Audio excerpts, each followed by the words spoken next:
Comme on n'a pas beaucoup de temps, je vais tout de suite poser ma première question à l'ensemble des intervenants. On va commencer par le cas français, même si vous le connaissez bien. Ça va nous permettre de voir de quelle base on part pour comparer avec les autres pays. Donc ma première question pour chacun de nos intervenants, c'est dans votre pays, quelle est la place des sciences économiques et sociales dans l'enseignement? Ça se situe à quel niveau? Quelle est la spécificité? Je crois que Igor Martinaj peut aussi nous parler un petit peu non seulement du cas français, mais aussi du Brésil.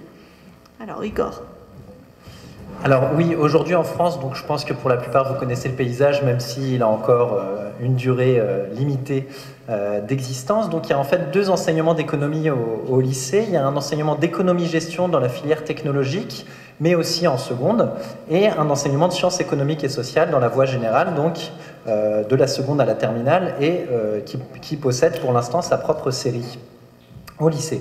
Donc, il y a deux particularités importantes dans l'enseignement des sciences économiques et sociales, c'est que l'économie est intégrée aux autres sciences sociales. Donc, on a vraiment une approche pluridisciplinaire qui consiste à étudier des objets problèmes et non pas les objets tels qu'ils sont construits par les disciplines universitaires, mais également l'usage de méthodes actives, donc une pédagogie qui consiste à partir des représentations des élèves, de ce que les élèves se représentent, ont déjà des idées ou des opinions par rapport aux faits sociaux qu'on leur présente, et de travailler, de les confronter à toute une série d'objets documentaires de diverses natures.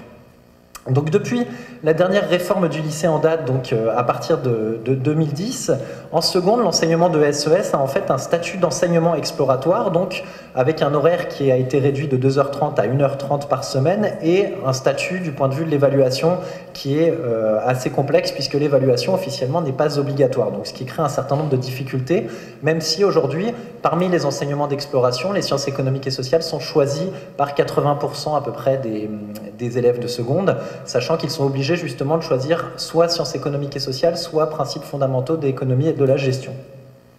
Et en première et terminale, donc les sciences économiques et sociales sont réservées en quelque sorte aux seuls élèves de la série économique et sociale, la série ES, donc qui représente à peu près un quart des élèves du lycée général et technologique. Donc en première comme en terminale, on a aujourd'hui 5 heures hebdomadaires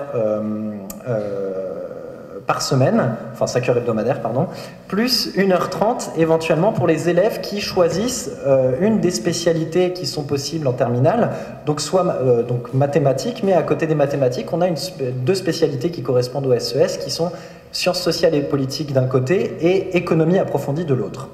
Donc on a, ce qui est intéressant à noter, deux choses. Un recrutement social qui est très proche de la moyenne des élèves du lycée général et technologique en termes d'origine sociale, donc c'est une filière qui est relativement démocratique de ce point de vue-là, la filière économique et sociale, et également des débouchés qui sont satisfaisants dans l'enseignement supérieur, puisqu'on a 93% des élèves titulaires d'un bac économique et social qui continuent dans l'enseignement supérieur, dont 64% à l'université, et on a des élèves également qui font des études très diversifiées à l'université. Donc on a par exemple 30% des titulaires d'un bac ES qui font des études de droit, sciences politiques, on en a 20% qui sont dans une filière de sciences humaines et sociales, 17% en économie-gestion, 11% en enseignement de langue, 7% dans la filière administration économique et sociale, 7% également en STAPS, donc sciences et techniques des activités physiques et sportives, etc. Et on a même quelques pourcents d'élèves qui se retrouvent dans les sciences dites dures ou en première année de médecine. Donc ça, c'est déjà, ça montre bien, ou c'est une idée importante par rapport à ce qui est en jeu en ce moment, c'est cette idée que justement, il n'y a pas une vocation d'un bac particulier ou d'une discipline à préparer directement les études supérieures, mais on voit que le lycée a peut-être encore intérêt à garder une vocation relativement généraliste. Et l'autre chose, c'est également des taux de réussite aujourd'hui, et qu'on ne souligne pas suffisamment par rapport à la série économique et sociale, c'est des taux de réussite dans l'enseignement supérieur, donc les taux de réussite en licence en 3 ou 4 ans qui sont strictement identiques à ceux des bacheliers de la série scientifique. Donc voilà, par rapport à, vous connaissez tous la hiérarchie, en tout cas le public français connaît bien la hiérarchie entre les différentes séries du baccalauréat actuel, qui sont un des arguments du gouvernement actuel d'ailleurs pour supprimer les séries, et on voit que pour l'instant les bacheliers économiques et social ont finalement une insertion, une réussite dans l'enseignement supérieur qui n'a rien à envier. Il y a un dixième de point de pourcentage de différent, donc on a, j'ai noté, oui, 50,5% de réussite en licence en 3 ou 4 ans contre 50,6% pour les bacheliers scientifiques et seulement 16% par exemple pour les élèves les bacheliers de la filière technologique. Donc voilà, on a plutôt un bilan qui est assez satisfaisant pour la série économique et sociale à l'heure actuelle, hein, dont les sciences économiques et sociales ne sont qu'une composante, mais disons où tous les enseignements sont organisés de manière relativement cohérente. Et vous savez peut-être et sans doute que le projet de réforme actuel du baccalauréat et de l'organisation du lycée, ça consiste à supprimer les séries du bac général, donc en particulier la série économique et sociale, mais pas seulement. Et que deviendraient les sciences économiques et sociales dans cette nouvelle architecture? Simplement une des 10 spécialités que les élèves doivent choisir dans le tronc commun, à côté du tronc commun, pardon. Donc en première, 3 spécialités à choisir en première parmi ces 10 disciplines, et seulement 2 en classe de terminale, avec des horaires respectifs de 4 heures en première pour chaque spécialité et 6 heures en terminale. J'espère que je ne vais pas trop vite. Donc ça nous pose, nous, du point de vue, là je parle du point de vue de l'APSES, ça nous pose un problème de cohérence par rapport à l'existence des séries qui existaient, c'est-à-dire la manière dont les différents enseignements vont pouvoir s'articuler entre eux, et également de coopération pédagogique entre les enseignants, puisque on casse de fait la cohérence du groupe classe. Mais également un deuxième enjeu qui est particulier aux sciences économiques et sociales, qui est peut-être la velléité de séparer progressivement l'économie des autres sciences sociales. Donc ça, c'est un projet qui n'est pas complètement neuf. On a un certain nombre de pressions depuis plusieurs décennies, pratiquement depuis que les sciences économiques et sociales existent, donc depuis 50 ans, qui est justement de séparer l'économie des autres sciences sociales, comme si l'économie n'était pas une science sociale et comme si il n'y avait pas un intérêt à justement croiser les regards de ces différentes disciplines.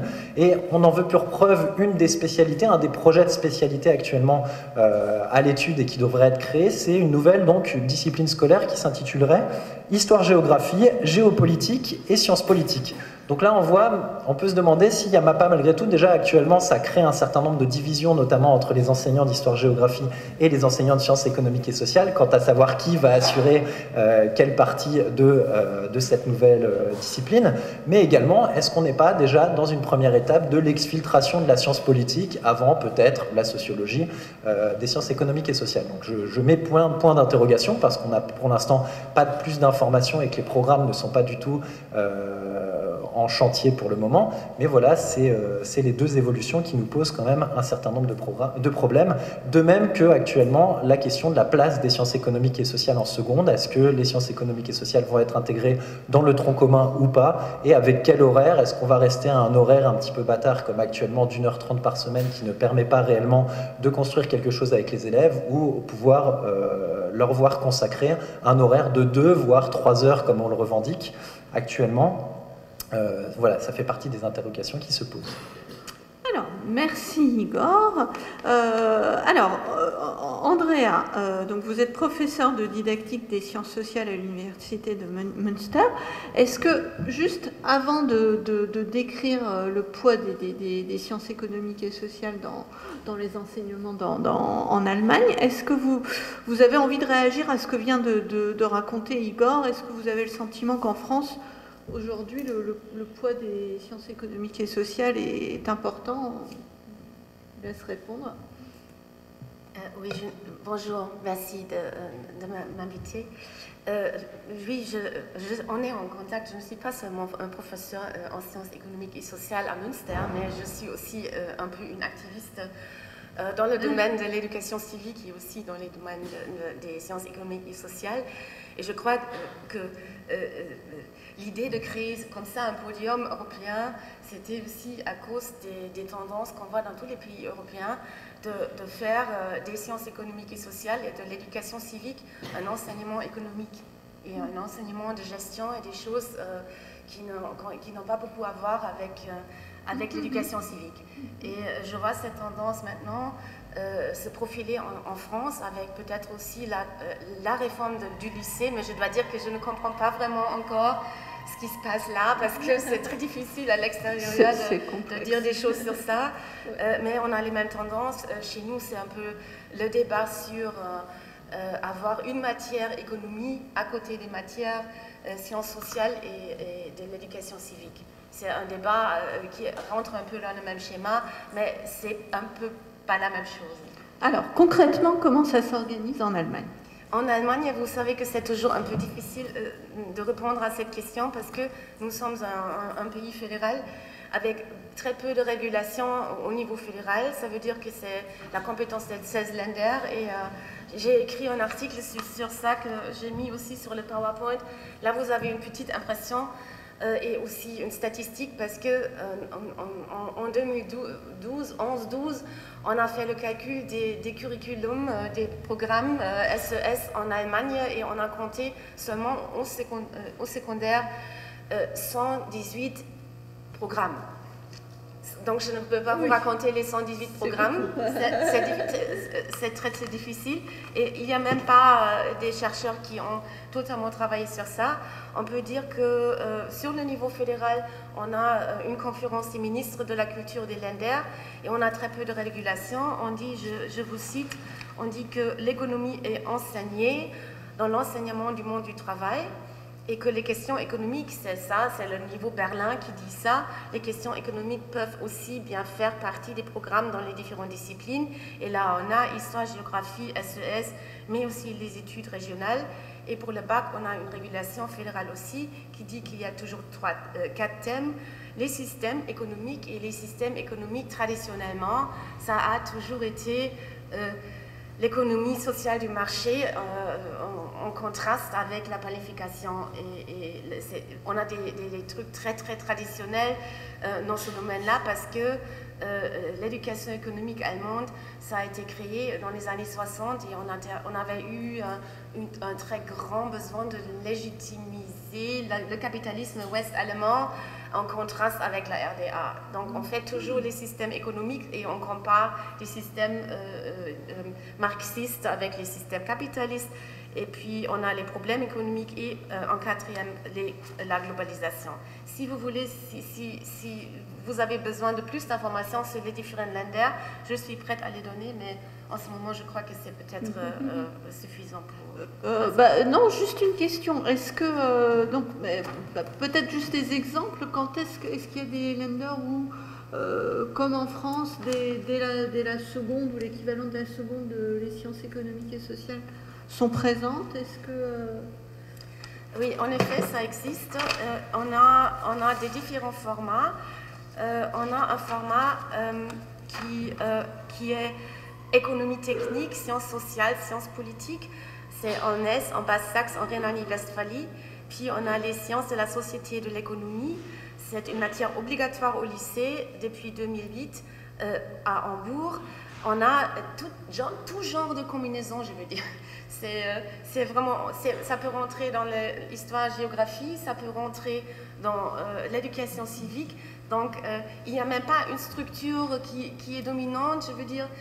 On a, il faut le dire, aussi un système très corporatiste et très hiérarchisé, parce qu'on n'a pas un secondaire, mais on a les différents genres d'écoles où les différents genres de personnes sont scolarisées. Vous savez peut-être que le système scolaire allemand est parmi les plus injustes du monde, parce qu'on a, à partir de l'âge de 10 ans, les gens sont scolarisés dans des très différents types d'écoles. Et le lycée, il y a seulement une école, les autres écoles préparent à la formation professionnelle. Et dans ce contexte-là, vous n'entendez pas grand-chose d'éducation civique, mais vous êtes en éducation économique préparé pour certains types d'emplois, je veux dire. La docilité d'acquérir les compétences pour entrer dans une profession, des fois très, comment dirais-je, très basique, je veux dire. Donc, ce n'est pas vraiment une éducation économique et civique dans le sens français des SES. Merci. Alors, Lino Rossi, donc vous êtes coordinateur de la filière économique et sociale au lycée Matilda di Canossa à Reggio Emilia. Donc, quelle est la place des sciences sociales et des sciences économiques dans l'enseignement en Italie? Oui, grazie per l'invito. L'insegnamento delle scienze umane e sociali e dell'economia in Italia ha subito un cambiamento notevolissimo a partire dalla riforma degli anni 2010. Prima esisteva un sistema in cui le scienze economiche e sociali venivano insegnate all'interno di licei sperimentali e poi ovviamente alcune di queste discipline facevano parte integrante degli aspetti costitutivi degli istituti tecnici commerciali. Merci Lino, donc il vous remercie de l'invitation. Donc en Italie, il y a eu une réforme en 2010 qui a radicalement changé la perspective des sciences sociales. Et avant, donc, c'était essentiellement réservé aux lycées techniques qui avaient une spécialité économique. Dopo la riforma invece l'insegnamento di queste discipline è stato particolarmente articolato e complesso. Ora in Italia esistono 2 indirizzi di liceo che sono espressamente legati all'insegnamento delle scienze umane e uno di questi alle scienze economico-sociali, si chiama liceo economico-sociale. Quindi esiste una specializzazione liceale che ha nelle scienze economico-sociali il suo elemento costitutivo, il suo elemento centrale. Voilà, donc depuis cette réforme, les sciences économiques et sociales ont été élargies à d'autres lycées et maintenant il y a 2 séries principales de lycées en Italie. Alors c'est un peu compliqué parce que je me permets de rajouter qu'en Italie, pendant longtemps, il n'y avait pas de série selon les lycées, mais il y avait vraiment un établissement qui avait donc une série spécifique. Maintenant, ça a beaucoup évolué depuis cette réforme et donc ce qui fait qu'il est possible d'avoir dans plusieurs types de lycées à dominante sciences humaines la spécialité sciences économiques et sociales. Okay. Naturalmente esistono ancora gli istituti tecnici, gli istituti tecnici commerciali, nei quali diritto ed economia aziendale vengono insegnati come materie particolari legate alla specializzazione professionale dei ragazzi che li frequentano. Il existe encore aujourd'hui, bien évidemment, les lycées techniques où la spécialité, et commerciaux, où la spécialité de droit et donc surtout économie est bien sûr encore enseignée. Più interessante ovviamente è il liceo economico-sociale, che è il liceo specificatamente dedicato all'insegnamento di queste discipline. Voilà, la série ES du lycée économique et social est bien plus intéressant aujourd'hui parce qu'il est consacré à l'enseignement de toutes les disciplines que les sciences économiques et sociales impliquent. All'interno di questo indirizzo le scienze economico-sociali vengono insegnate da un punto di vista interdisciplinare, ad esempio attraverso diversi moduli che riguardano l'educazione civica, l'educazione alla legalità e l'educazione alla partecipazione sociale, che riguardano materie diverse come storia e geografia, diritto ed economia politica et sciences humaines. Voilà, donc à l'intérieur de ces programmes, les sciences économiques sont abordées donc de manière interdisciplinaire et il y a donc plusieurs disciplines qui participent au développement des programmes pour la légalité, à la participation sociale, qui sont donc l'histoire-géographie, les sciences économiques, droit, sciences humaines, et voilà. Okay. E invece esiste nel curriculum del liceo economico-sociale 2 discipline caratterizzanti, autonome. Una si chiama scienze umane. Ecco, dobbiamo vedere come nel passaggio della riforma la dicitura scienze sociali sia stata mutata in scienze umane. Questo provoca un certo imbarazzo da un certo punto di vista, perché l'idea delle scienze umane porta in campo discipline che non sono l'economia solo, la sociologia solo, ma anche altre discipline che tradizionalmente nella cultura italiana fanno parte dell'umanismo, no? E che quindi sono state ricomprese all'interno di questi indirizzi. Faccio riferimento in modo particolare alla psicologia, che è una scienza considerata scienza umana ma anche sociale, che viene insegnata nel biennio, in prima e seconda, in tutti gli indirizzi di liceo economico-sociale. Alors donc, à partir de cette réforme, il y a eu donc les sciences sociales, économiques ont été appelées sciences humaines, et bien évidemment, sciences humaines en Italie implique qu'il n'y a pas uniquement l'économie ou la sociologie qui sont directement enseignées, mais également des matières comme la psychologie qui sont directement liées, en tout cas pour la tradition italienne, et ces matières sont enseignées de manière autonome à partir du biennio. Alors le biennio, ce sont les 2 premières années de lycée. Je me permets de préciser qu'en Italie, il y a 3 ans de collège et 5 ans de lycée. Donc les élèves passent le bac un an après les élèves français, par exemple, et donc les 5 années de lycée se divisent en 2 plus 3. Et donc les sciences humaines sont enseignées à partir des 2 premières années de lycée, grosso modo à l'âge de 14 ans. Voilà. Nel triennio che conduce alla maturità, scienze umane, diritto ed economia sono le 2 discipline fondanti. Diritto ed economia politica viene svolto per un numero di 3 ore settimanali per tutti e 3 gli anni, e l'insegnamento di scienze umane esattamente nello stesso modo, cioè 3 ore la settimana per tutti e 3 gli anni. Donc dans le triennio, c'est-à-dire les 3 dernières années de lycée, ce qui correspond à peu près à seconde, première, terminale, chaque discipline est enseignée individuellement, donc sciences humaines, droit et psychologie, et chacune dispose de 3 heures hebdomadaires.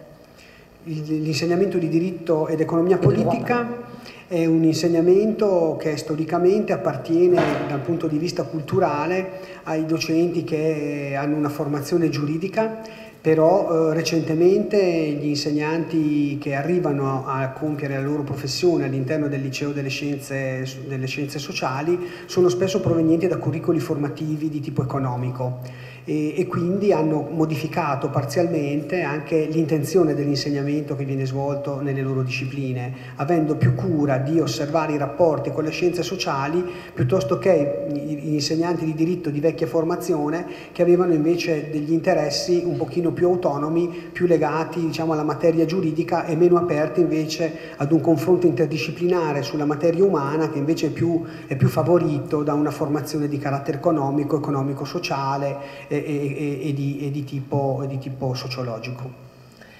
Traditionnellement en Italie, le droit était enseigné dans de nombreux lycées, et la réforme a également amené à un changement de formation des enseignants, à savoir que traditionnellement c'était essentiellement des enseignants qui avaient une formation juridique qui dispensaient ces enseignements de droit, alors que depuis cette réforme, ce sont des enseignants qui ont une formation surtout économique, et cette ouverture finalement permet de rapprocher davantage les 2 disciplines, le droit et l'économie. Voilà.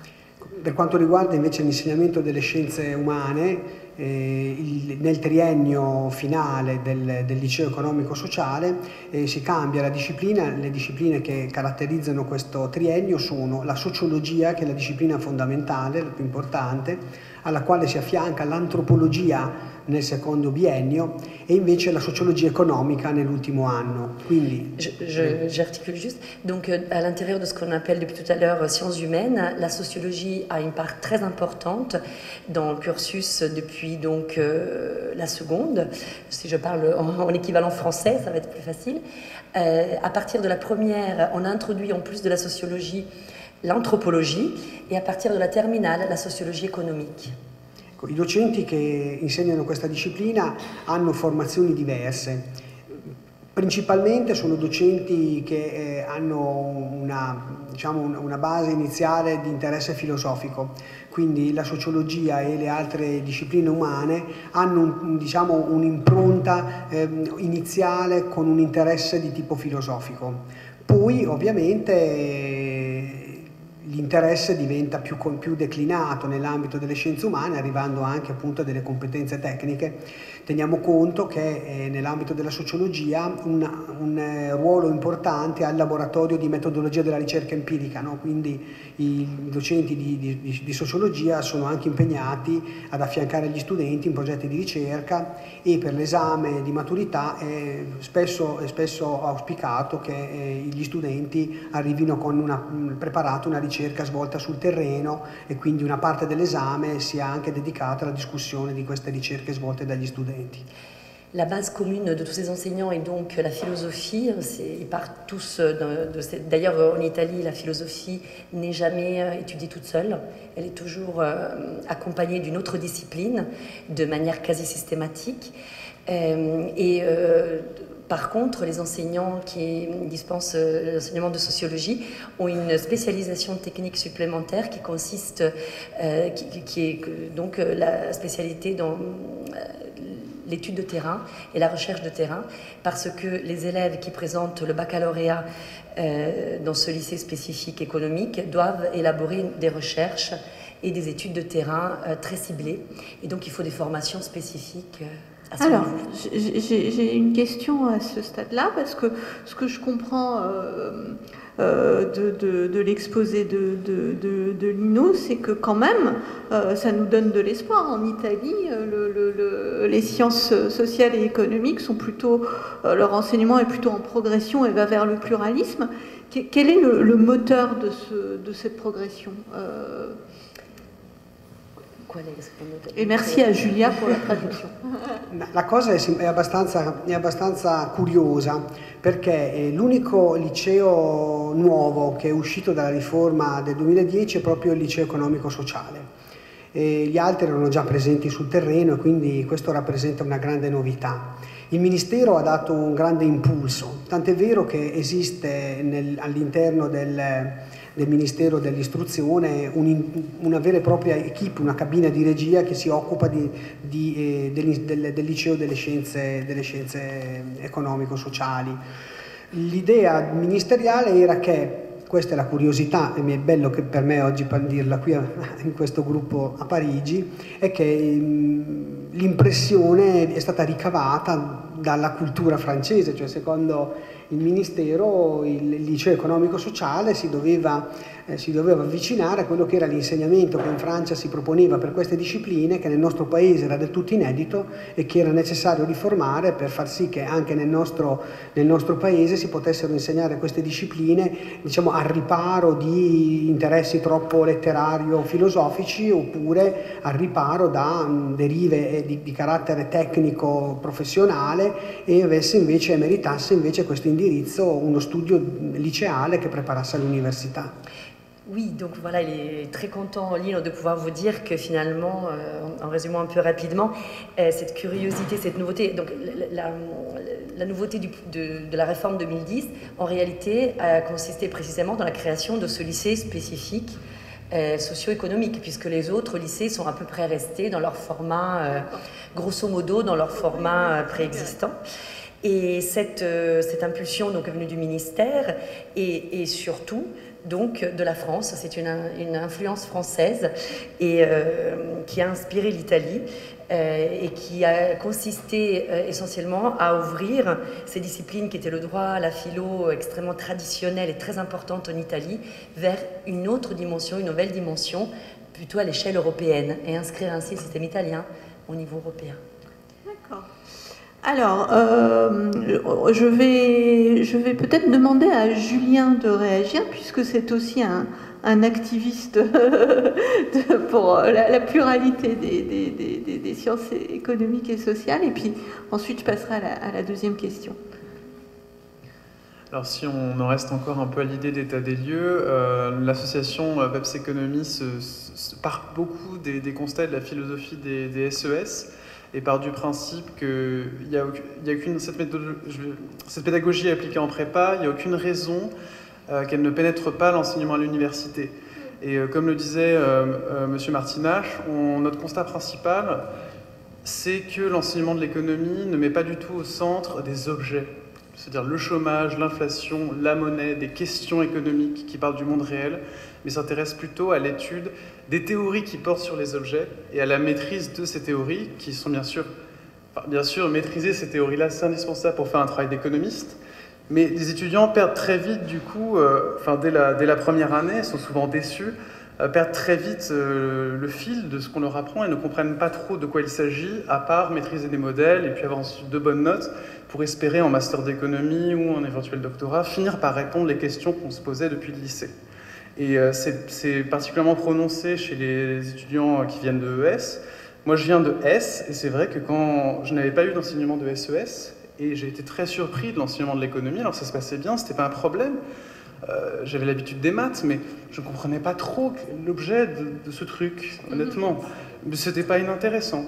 Mais je n'avais pas l'impression de mieux comprendre le monde. Et à partir de ça, on avait fait une étude statistique des différentes licences d'économie en France, publiée en 2013. On en a fait une ensuite à l'échelle mondiale avec d'autres associations étudiantes. Quand vous dites nous, c'est PEPS Oui, notre association. Ouais. Donc il y a une association qui milite pour le pluralisme dans l'économie. C'est ça, un enseignement dans le supérieur. Maintenant, la critique est mondiale. On a fait une lettre ouverte qui a été signée par, entre autres, Thomas Piketty, Alan Kirman, Robert Skidelsky, énormément d'étudiants. Et c'est pour dire que, comme on le voit sur cette table ronde, l'intérêt pour l'enseignement de l'économie, il est vraiment mondial, il est porté par les professeurs, mais il est aussi porté par les étudiants. Et c'est quelque chose qui a tendance à être pas mal oublié lorsqu'on aborde ce type de sujet, et que les SES sont une vraie référence, et que la réforme qui les touche inquiète beaucoup par rapport à l'alignement du lycée sur l'université, et inquiète beaucoup aussi par rapport aux petites lignes qui commençaient à bouger dans certaines facs, où là va y avoir une incitation à finalement garder un enseignement très conservateur et très tourné vers juste simplement la maîtrise d'outils techniques pour eux-mêmes. Merci Julien. Alors, ma deuxième question pour l'ensemble des intervenants concerne la mondialisation. Comment est-ce que la mondialisation est enseignée dans chacun des pays? Est-ce qu'on en a une vision positive, négative? Est-ce que vous pouvez donner quelques exemples? Donc je vais commencer par Andrea. D'abord, je dois dire, excusez-moi parce que j'ai pas de traduction, donc je fais naturellement beaucoup d'erreurs de français. Pas du tout. En plus, j'avais préparé une présentation et maintenant je dois réagir spontanément, ça facilite pas la chose. Donc, je vois la globalisation vous avez entendu ce que j'ai dit, c'était des... Andrea, excusez-moi. Très bien. Pour moi, c'est deux niveaux. C'est pas seulement le niveau, je veux dire, plate de comment didactiquement je transforme la globalisation, qu'est-ce qui se trouve dans les curriculums. Il y a deux visions de la globalisation. Il y a une vision qui concerne la transformation de l'école et la fonction de l'école. Et là, il y a toute une argumentation en Allemagne après PISA. On a une nouvelle vision de l'État éducateur en compétition internationale et en compétition globale. Vous savez, je sais que le choc PISA ne s'était pas vraiment très intense en France, mais en Allemagne c'était très intensif parce que vous savez que les Allemands ils pensaient être les meilleurs élèves en Europe et on a appris qu'on était des très mauvais élèves et on s'est fait des soucis parce que pour des raisons aussi économiques, donc on rentre dans la logique de l'école et de l'État entreprise qui est en compétition internationale et le système éducatif aussi. Et à ce moment-là, on a commencé à transformer aussi les curriculums et les SES et l'éducation civique fait partie de cette transformation de l'école. Et on voit les contenus, on voit des nouveaux acteurs rentrer en jeu parce qu'il y a maintenant, c'était une ouverture aussi dans la gouvernance de l'école en Allemagne et on voit beaucoup d'acteurs qui n'avaient rien à voir avant avec l'écriture du curriculum, la formation des maîtres et l'écriture des livres scolaires et qui rentrent maintenant en jeu et ce sont les entreprises, ce sont les intérêts organisés du côté des milieux de l'entreprise. Et ils ont eu une grande critique de l'enseignement de l'économie en Allemagne. Ils ont dit que les jeunes Allemands ont une vision trop négative de l'économie, de marché et du monde financier. Donc on n'est pas suffisamment globalisé dans la vision libérale du monde globalisé. La deuxième, c'était que les élèves étaient trop distanciés à l'égard de l'entrepreneuriat. La deuxième critique, c'était concernant les normes de l'enseignement. Le deuxième niveau, c'était la pratique de l'enseignement. On disait que la qualité de l'enseignement de l'économie sous forme SES, et en Allemagne, ça veut dire qu'on a beaucoup de professeurs qui ont fait des études de sociologie et de sciences politiques, pas économie. la qualité n'était pas bonne la formation des maîtres n'était pas suffisamment spécialisée dans les universités sur les questions de l'économie globalisée.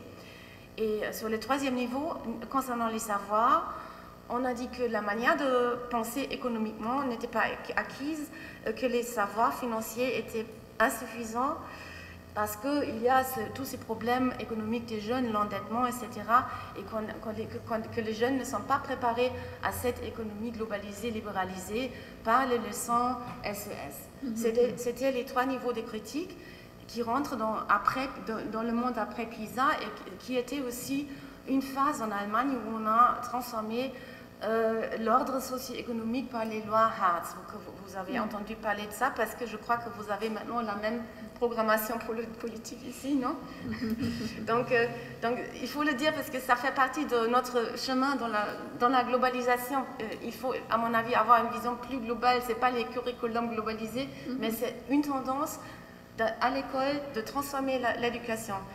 Et je peux dire des choses sur la transformation du curriculum qui est devenue moins éducation civique et beaucoup plus manière un peu vraiment avoir cette dynamique plus ou moins pas faite par les hommes mais naturelle de la transformation globale et économique et la manière des ressources humaines qui se doivent transformer et ça c'est enseigné aussi en école.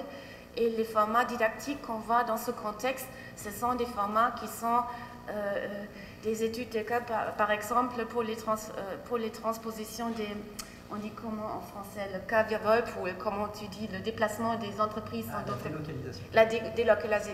Étudier la délocalisation, les études de cas sur les délocalisations, etc. On ne voit pas... On parle des gagnants et des perdants de la globalisation. Mais on ne parle pas beaucoup, par exemple, des perdants de la globalisation en Allemagne. Les perdants de la globalisation, ce sont toujours les pauvres gens à l'autre bout du monde. C'est une vision un peu aussi paternaliste de l'économie globale. Et on ne parle pas beaucoup des perdants de la globalisation dans nos sociétés européennes. Et je trouve que c'est une chose qu'on doit vraiment discuter entre France, Allemagne et Italie aussi, parce qu'il faut aussi avoir une transformation des contenus des curriculums qu'il faut faire au niveau européen aussi. J'espère que je me suis fait comprendre. Tout à fait, très très bien, c'est super Andrea. Alors Lino, même question, la mondialisation. Brièvement, parce que je voudrais laisser le temps à Igor de conclure et puis donner quand même un petit peu la parole à la salle. Molto brevemente. Il tema della globalizzazione occupa nell'ambito delle scienze sociali insegnate nel liceo economico-sociale una grandissima parte.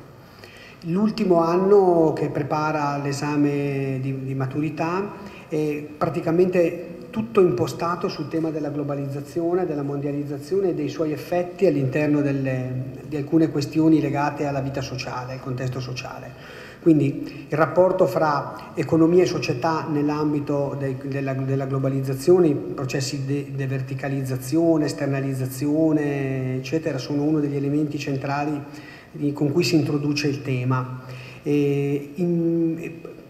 Poi ovviamente questo problema che ha una sostanza fondamentalmente economica poi viene letta e studiata da un punto di vista della sua interfaccia sociale che ovviamente è un elemento di grandissima importanza.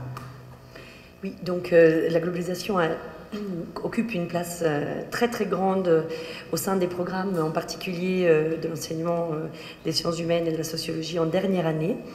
Et bien sûr, ce thème de globalisation est étudié par rapport à un contexte social. Donc le rapport économie et société, il fait référence notamment à la verticalisation, à l'extériorisation et aux conséquences directement concrètes dans la société. Dal punto di vista delle problematiche sociali, un passo successivo è il rapporto fra la globalizzazione e la cultura e quindi inserito all'interno di questa problematica più generale vengono studiati i grandi processi migratori e le ripercussioni che la globalizzazione produce all'interno dei meccanismi del lavoro, quindi le trasformazioni nell'ambito dell'attività del lavoro. In più l'ultima parte invece riguarda gli effetti della globalizzazione sulla struttura del welfare state e quindi entra anche nelle tematiche appunto dell'organizzazione dei servizi e di come i diversi paesi europei e occidentali hanno dovuto far fronte alle richieste dell'economia globale di fronte ai costi che i vari welfare producono dal punto di vista appunto di un intervento che è mirato a studiare i vari sistemi welfaristici e quali sono oggi le trasformazioni nell'ambito del welfare e quindi vedere con attenzione il contributo fornito appunto dal terzo settore, dal mondo cooperativo, ma anche dall'imprenditoria individuale e dalle società che si occupano di interventi sociali, cioè appunto le imprese sociali che oggi occupano buona parte del nostro programma di lavoro. Alors donc la problématique sociale, donc la globalisation liée à la problématique sociale, le lien globalisation et culture lié notamment aux phénomènes migratoires et également aux conséquences de la globalisation dans le monde du travail. Ensuite, il y a également une étude faite sur les structures et les changements dans les structures du welfare state et donc à tout ce qui relève de l'organisation des services qui occupe une place très importante dans nos sociétés actuelles et la réaction des différents États face donc à ces changements et à ces exigences et quelles transformations donc sociétales se sont opérées. Également, un intérêt est porté dans les programmes à tout ce qui relève de l'auto-entrepreneuriat, aux autres entrepreneurs, et au système également des coopératives, ainsi que des entreprises sociales qui occupent également une grande place aujourd'hui dans la société. Merci beaucoup. Alors, Igor, pour conclure. Alors, ça fait rêver un petit peu la situation italienne. Alors en France, la mondialisation, on l'a surtout en classe de terminale. En fait, c'est un bon révélateur des problèmes que déjà à l'APSES on avait pointé sur les programmes actuels, mais bon, on a un petit peu peur que la tendance n'aille pas en s'améliorant. Donc en terminale, c'est une question qu'on traite. On a deux chapitres principalement qui en traitent, qui s'intitulent respectivement « Quels sont les fondements du commerce international et de l'internationalisation de la production ?» et l'autre quelle est la place de l'Union européenne dans une économie globale, et également pour les élèves qui choisissent la spécialité économie approfondie, on a un chapitre spécialement consacré à la globalisation financière. Donc on a deux dimensions sur les trois, si on peut dire, de la mondialisation qui sont pris en compte, avec des éléments assez intéressants, mais globalement qui sont quand même dans quelque chose de très descriptif. Justement, ce qu'Andrea et Lino ont fait remarquer, toute la question des conséquences et pourquoi la mondialisation est débattue, c'est pas en terminale ES aujourd'hui que vous allez pouvoir aborder cette question-là parce qu'on n'a pas le temps et que c'est pas dans les programmes. Donc voilà, pourtant on voit qu'avec ce que fait Donald Trump par exemple aujourd'hui, c'est des questions que les élèves se posent évidemment, pour ne citer que ça. Donc de manière générale, il n'y a pas de problématisation véritablement, il y a une tendance à l'évacuation des débats de société ou des controverses, y compris entre les chercheurs, comme s'il y avait un consensus parmi les chercheurs, les économistes ou les sociologues sur des sujets comme celui-là, mais comme sur bien d'autres. Et également donc des dimensions, donc évidemment les conséquences sociales de la mondialisation qui ne sont pas traitées, mais également une des composantes, donc les déplacements humains, c'est-à-dire les migrations qui ne sont pas du tout dans les programmes de sciences économiques et sociales, donc ce qui peut poser question étant donné là aussi l'actualité et les enjeux du moment, et également une troisième dimension qui est la question de la mondialisation culturelle, donc les phénomènes justement d'acculturation, de mélange, etc., qui sont assez peu traités dans le programme de première, donc là aussi qui est quelque chose qui est assez dommageable. Les intervenants pour cet éclairage européen.